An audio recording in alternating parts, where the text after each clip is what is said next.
I've been into digital audio since the start. Well, since before the start, when I was able to audition early prototype digital recorders, compact disc when it was 10 centimetres in diameter, not the current 12, loads and loads of digital equipment and just plain digital stuff since.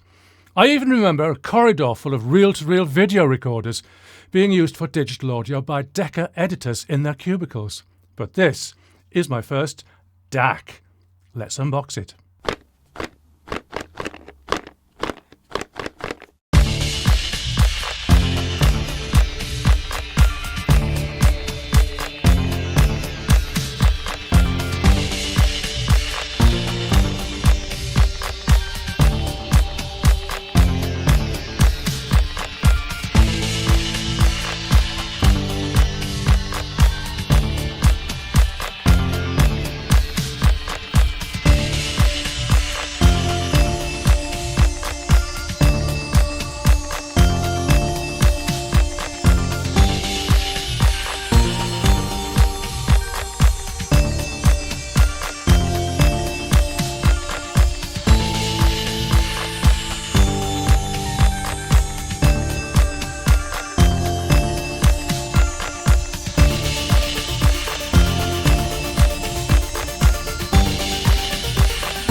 Okay, what am I saying? How can this be my first DAC? Well, it's the marketing, isn't it? It's a digital to analog converter with a headphone amplifier, but made special by calling it a DAC. How many digital to analog converters do you have? I've tried to count mine. In my computers, my phone, my TV, anything that produces sound from a digital source has a digital to analog converter inside. A DAC. But in hi-fi audiophile terms, somehow a DAC seems to have been given a special status, something that would justify a price tag of maybe $300 or more, something that you would aspire to.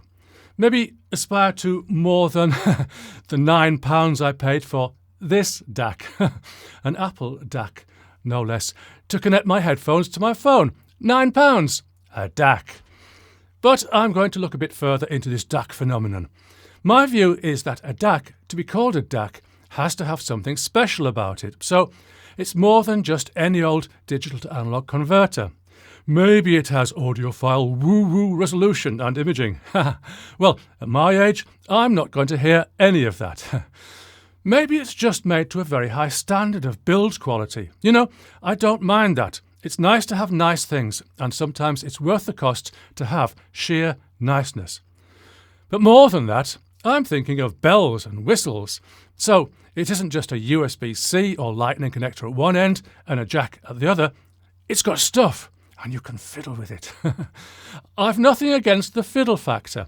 Pretty much anyone in pro audio got there because they wanted to play with the gear. I know, I did. And love of sound and music, of course. So what does the iFi GO Bar have that this hasn't? Oh, sorry, this is the first time I've named it by its name. iFi. I think it's that and not IFI. iFi sounds like hi-fi. Did you notice? GO Bar. That's capital G, capital O, lowercase bar. You know, I hate that. All lowercase for bar. When I put it in the title of my video and the description, it looks wrong, and it looks like I've made a mistake. It isn't wrong, and if I may have accidentally capitalised the B. Anyway, what does it have? Very small writing. That's what it has. I thought my +4 reading glasses were strong enough to cope with anything, but I'm craving for +5 to read this. Black on black doesn't really work for ease of reading either. Come on! This is clearly an audiophile product, and as we know, audiophiles are all old men. Mostly rich old men, but I get by with equipment sent to me for review. Can someone send me a subwoofer, a 2-channel digital storage scope, a tube power amplifier, genuine tube output with a transformer? And I guess I'd like an OLED TV. but that's really a bit out of my lane. Okay, I'm joking a bit. There's no reason equipment shouldn't look nice, and the GO Bar does look nice. It just isn't as practical to use down to its aesthetic design. Now I've got that moan out of my system, what else does it have? Well, what I'm going to tell you is why I'm happy to call this a DAC, as though it's some special kind of thing. Let's start with the small stuff, both unbalanced 3.5mm headphone output and a balanced 4.4mm output. You know, until recently I hadn't noticed that balanced headphones had become a thing. But back in the 1980s, I took apart my Sennheisers, put a 4-pin XLR on the end of the cable and built my own balanced headphone amp. The point for me was that the Sennheisers were high impedance and a single op-amp output couldn't get them loud enough. Just loud enough, but no margin, and I like a margin. Balancing the output and messing about with the headphones gave me an extra 6 dB, which did the job. Here, 40 years later, if this isn't the reason for balanced headphones, I'm not really sure what is. And it isn't interference because there's no further amplification going on. Maybe you like to sit under power lines to enjoy your audio. Maybe next to a radar installation. Commenters, if you have a reason to use balanced headphones, tell us all what it is. Well, that's one thing a DAC should probably have. Next, the capability to enjoy a variety of digital audio formats. What formats do we have? Well, all the sample rates from 44.1 to 384 kHz. My equipment tops out at 192, but why not go that one stage further for those who can appreciate it? DSD too. I've nothing against DSD, which might surprise you, but professionally it's of zero use to me, and I have no reason to bring it into my personal life. If you like it though, you like it, and the GO Bar has it. What the GO Bar also has is MQA. Okay, let's move on.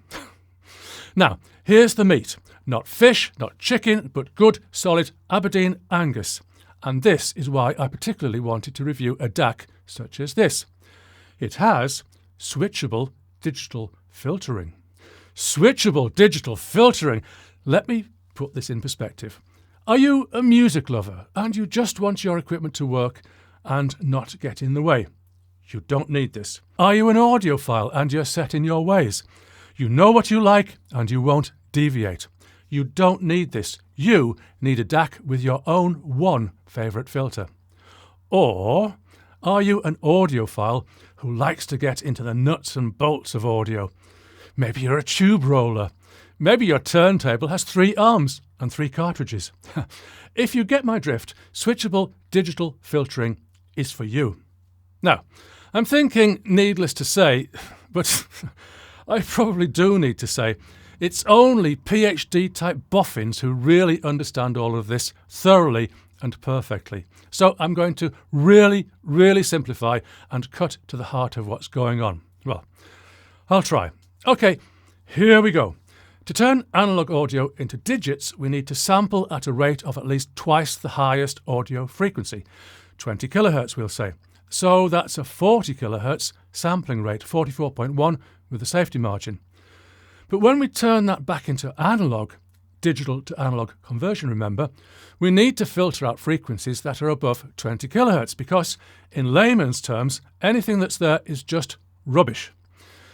Commenters might quibble that I've left out the details. I've left out the details. I've left in what we need to know here. So, it's the filtering that's the issue. The thing is that you might want to filter out absolutely everything above 20 kHz or above 22.05, which is half of 44.1, but you'll need a fancy filter to do this. A fancy filter with potentially audible artifacts that we call ringing. Or we might use a simpler, gentler filter with no ringing.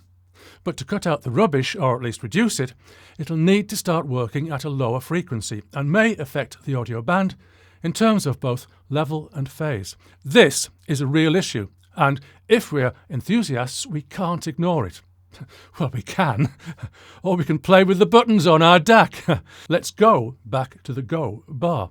We have 4 possible filtering options. I'm trying to interpret iFi's information here and link it with real-world, potentially audible effects. So we have bit perfect, standard, minimum phase and Gibbs transient optimized. Come on, we can do this. And I'm going to give you an audio demonstration. Bit perfect claims to be no digital filtering. This seems to me to mean that the filtering is purely analog. I'll accept that. Standard is modest filtering and modest pre and post ringing. Pre and post ringing. Well, post ringing can occur in analog filters as well as digital and is triggered by the audio. Pre-ringing is only in digital filters and occurs before whatever's in the audio that's going to trigger it.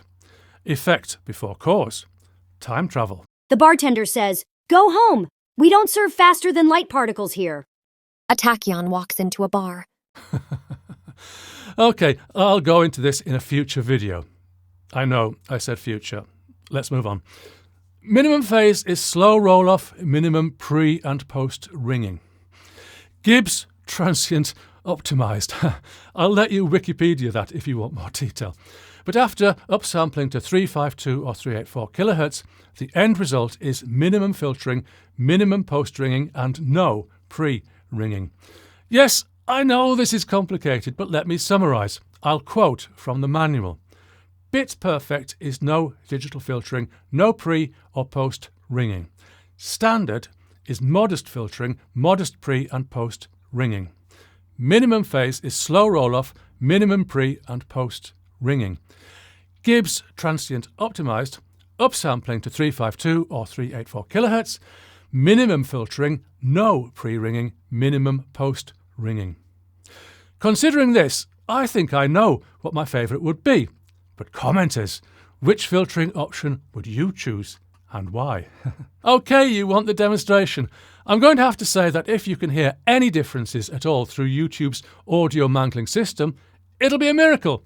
But I know you still want to hear it, so here it is. It's me singing. Waving boats sailing in from the sea, horseradish sauce on a slice of beef, potatoes gone and roasted in goose fat, Brussels sprouts. I want all of that, but one thing's essential, one thing I must see.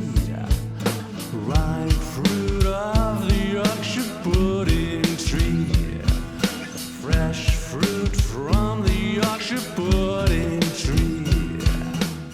Waving boats sailing in from the sea, horseradish sauce on a slice of beef, potatoes gone and roasted in goose fat, Brussels sprouts.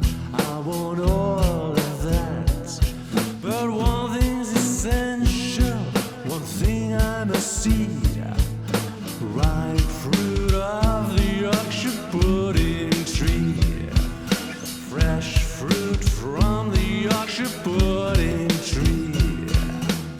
Waving boats sailing in from the sea, horseradish sauce on a slice of beef, potatoes gone and roasted in goose fat, Brussels sprouts. I want all of that, but one thing's essential, one thing I must see. Ripe fruit of the Yorkshire pudding tree, fresh fruit from the Yorkshire pudding tree. Waving boats sailing in from the sea, horseradish sauce on a slice of beef, potatoes gone and roasted in goose fat, Brussels sprouts. I want all of that, but one thing's essential, one thing I must see. Ripe fruit of the Yorkshire pudding tree, fresh fruit from the Yorkshire pudding tree. So, you heard no difference. Well, I didn't, and I'm not too sure I heard anything in my studio either. So, younger audiophiles, maybe grab yourself a GO Bar and hear it while you still can. Without going into every nitpicking detail the GO Bar has to offer, there are a couple of interesting settings. One is XBass. As iFi says, an analog bass boost to add back lost bass response for more accurate reproduction of the original. It's bass boost. That's all it is, but let's hear it. Raven boats sailing in from the sea, horseradish sauce on a slice of beef, potatoes gone and roasted in goose fat, Brussels sprouts. I want all of that, but one thing's essential, one thing I must see, ripe fruit of the Yorkshire pudding tree, fresh fruit from the Yorkshire pudding tree.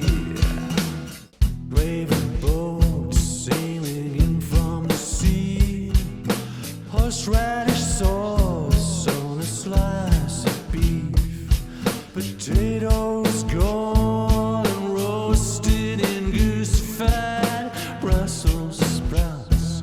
I want all of that, but one thing's essential, one thing I must see, ripe fruit of the Yorkshire pudding tree, fresh fruit from the Yorkshire pudding tree. I don't mind it. Subtle but maybe useful. A lot of headphones are a bit weak in the bass end, and it's good to have some compensation. The other is XSpace. Again, quoting from iFi, a holographic sound field to open up your music to give you the spaciousness of a live concert. A what? Okay, let's just hear it.